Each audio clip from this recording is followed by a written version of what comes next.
नमस्कार and welcome you all to study IQ. मैं हूं प्रशांत धवन। नाउ कुछ ही घंटों पहले, एक्चुअली 20 घंटों पहले मैंने एक वीडियो अपलोड करी थी जिसमें मैंने आपको बताया था कि अरविंद केजरीवाल का जो भी केस चल रहा है इंडिया में, जो इनको अरेस्ट कर लिया गया है, कस्टडी में भेज दिया गया है लिकर स्कैम को लेकर, उसके ऊपर जर्मनी की जो टिप्पणी आई है ना, मैंने आपको बताया था ये काफी कंट्रोवर्शियल है और इंडिया ने इस टिप्पणी का रिएक्शन देना स्टार्ट कर दिया है। बहुत ज्यादा कड़े शब्दों में इंडिया ने विरोध किया है जर्मनी की टिप्पणी का कि आप कौन होते हैं, आप अलग देश, आप अलग कॉन्टिनेंट में, यूरोप में, आपको हमारे देश में जुडिशरी में जो एक केस चल रहा है उसको लेकर आपको टिप्पणी करने की क्या आवश्यकता।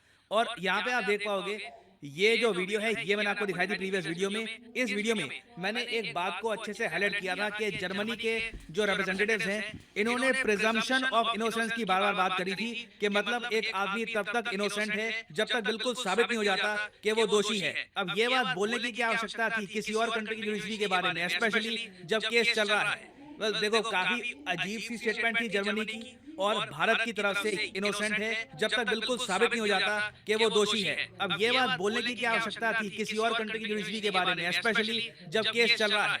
बस देखो काफी अजीब सी स्टेटमेंट थी जर्मनी की और भारत की तरफ से ये जवाब आया है कि ये ब्लेटेंट इंटरफेरेंस है। इंटरफेरेंस का मतलब होता है दखलंदाजी। ओपनली जर्मनी दखलंदाजी कर रहा है इंडिया के एक बहुत ही ज्यादा इंटरनल मैटर में जिसका जर्मनी से कोई भी रिलेशन नहीं है। आगे इंडिया की तरफ से स्टेटमेंट ये भी आई है कि कानून अपना कोर्स लेगा। बायस्ड अजम्पशंस जो जर्मनी की आपके लिए बायस्ड अजम्पशंस हैं made on this account are most unwarranted. और सिर्फ यही नहीं, आपको इससे पहले याद होगा काफी बार ना कनाडा के जो राजदूत हैं टू इंडिया, इनको इनवाइट किया गया था मिनिस्ट्री ऑफ एक्सटर्नल अफेयर्स द्वारा।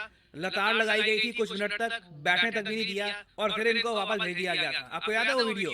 ये मैं इस वीडियो की बात कर रहा हूं जब जस्टिन ट्रूडो और इंडिया का जो इशू है वो काफी ज्यादा न्यूज में था। उस वक्त इंडिया ने कनाडा के जो हाई कमिश्नर हैं, जो आप कह लीजिए सबसे बड़े एम्बेसडर हैं टू इंडिया, इनको बुलाया विदेश मंत्रालय की बिल्डिंग में। ये अंदर आए 5 मिनट में सीधा ये बाहर भेज दिए गए। क्लियरली इनको अंदर लताड़ लगाई गई, बताया गया कि जो कनाडा की स्टेटमेंट है ये गलत है। उसके बाद ये इनका रिएक्शन था भारत टाइम।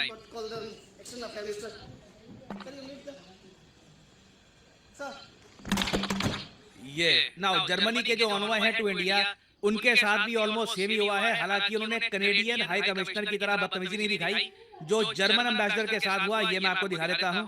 अब इस वीडियो में आप देख पाओगे जर्मनी के जो ऑनवॉय एम्बेसडर हैं टू इंडिया जॉर्ज एनविलर, ये विदेश मंत्रालय की बिल्डिंग में जा रहे हैं। ये एंट्री कर रहे हैं 11:25 को, ठीक है, 11:25 को इस तरीके से ये गाड़ी से निकले यहाँ पर, वेलकम हुआ सीधा उनका, अंदर गए, ठीक है। 5 मिनट के अंदर अंदर ना ये सीन था। 5 मिनट के अंदर अंदर 11:30 को सीधा ये बाहर निकले, गाड़ी में बैठे, इनको सम्मन किया गया था कि आप आओ विदेश मंत्रालय में। 3 मिनट के अंदर अंदर विदेश मंत्रालय की तरफ से जो इनको बोलना था बता दिया गया और 3 मिनट के अंदर अंदर ये गाड़ी में बैठे वापस अपने ऑफिस की तरफ रवाना हो गए। और उसके बाद इंडिया ने जो अपना ऑफिशियल प्रोटेस्ट है इसकी एक पोस्ट भी दुनिया के सामने रखी। और ये जो पोस्ट है यहाँ पे आप देख सकते हैं, मेन बात यहाँ पर ये लिखी है सेकंड पैराग्राफ में, इंडिया एक वाइब्रेंट और रोबस्ट डेमोक्रेसी है जहां पर रूल ऑफ लॉ एग्जिस्ट करता है। As in all legal cases in the country elsewhere in the democratic world, कानून अपना काम खुद करेगा। Law will take its own course in the instant matter.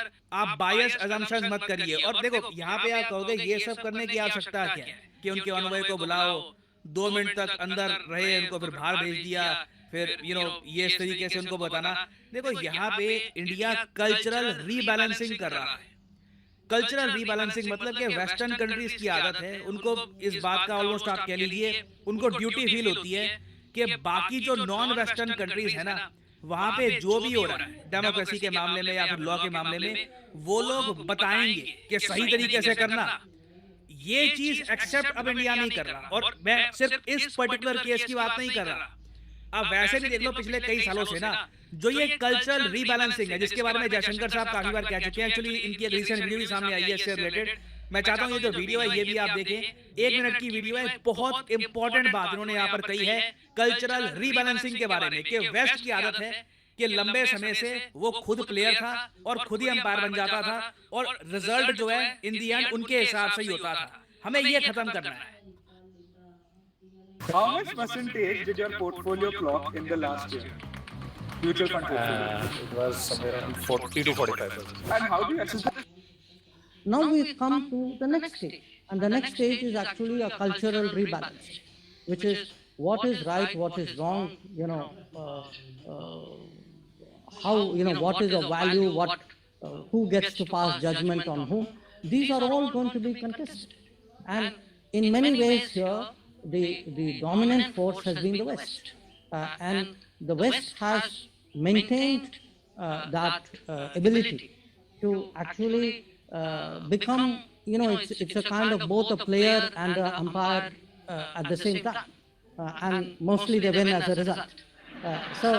So what happens today is people have to contest that. Others have to come on the field and say, no, I don't accept that guy. I don't accept that. ये बहुत जरा powerful words हैं कि मैं नहीं स्वीकार करता आपकी जजमेंट के, आप बताओगे क्या सही है क्या गलत है, आप ही प्लेयर हो, आप ही एम्पायर हो। तो ये आप कह लीजिए कई सदियों के बाद ना एक कल्चरल रीबैलेंसिंग हो रही है, जहाँ पे एक तरफ बहुत जरा पावर थी, थोड़ा सा उसको रीबैलेंस किया जा रहा है। नाउ एक क्वेश्चन आप पूछ सकते हैं कि जिस तरीके से इंडिया और कनाडा के जो रिलेशंस हैं इनमें गिरावट आई थी, क्या इंडिया जर्मनी के रिलेशंस के साथ ऐसा होगा? तो मैं कहूंगा नहीं। आई मीन मुझे लगता नहीं है कहीं से भी। ये जो रिसेंट इंसिडेंट हुआ है इसकी वजह से दोनों कंट्रीज के रिलेशंस के बीच में कोई इशू आने वाला है। जर्मनी वैसे मैं आपको बता दूं बहुत इंपॉर्टेंट कंट्री है इंडिया के लिए। आज से 2 साल पहले जर्मनी ने यह वादा किया था भारत को कि ये 10 बिलियन यूरोस कमिट करते हैं भारत के ग्रीन प्रोजेक्ट के लिए बाय 2030। अब जैसे इसमें टाइम है 6 साल में, धीरे धीरे आप देखोगे मेजर जर्मन इन्वेस्टमेंट्स इंडिया में होने वाली है। It is bound to happen और इससे देखो हमें फायदा होगा। जर्मनी आज भी दुनिया की तीसरी सबसे बड़ी इकोनॉमी है, जापान चौथे नंबर पे आ चुका है। और अगर देखो कुछ लोग वैसे कमेंट में ये भी लिख रहे थे कि जर्मनी इस बात को लेकर जेलस है कि इंडिया ओवरटेक कर लेगा। नहीं, देखो जेलस तब होता जब जर्मनी कंपटीशन में होता। हमारी जो ग्रोथ रेट है जर्मनी को पता है कि इंडिया ओवरटेक कर लेगा, कुछ कंपटीशन है नहीं, it is only a matter of time.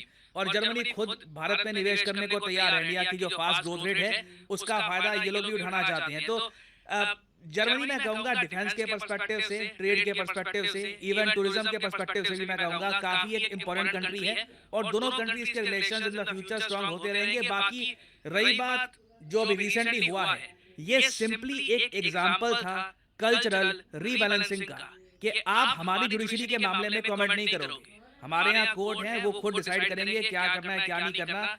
You will not tell us what is right what is wrong. और फाइनली यहाँ पे मैं आपसे एक सवाल पूछूंगा जिसका आंसर आप सब लोग करोगे कमेंट सेक्शन में। क्वेश्चन ये है कि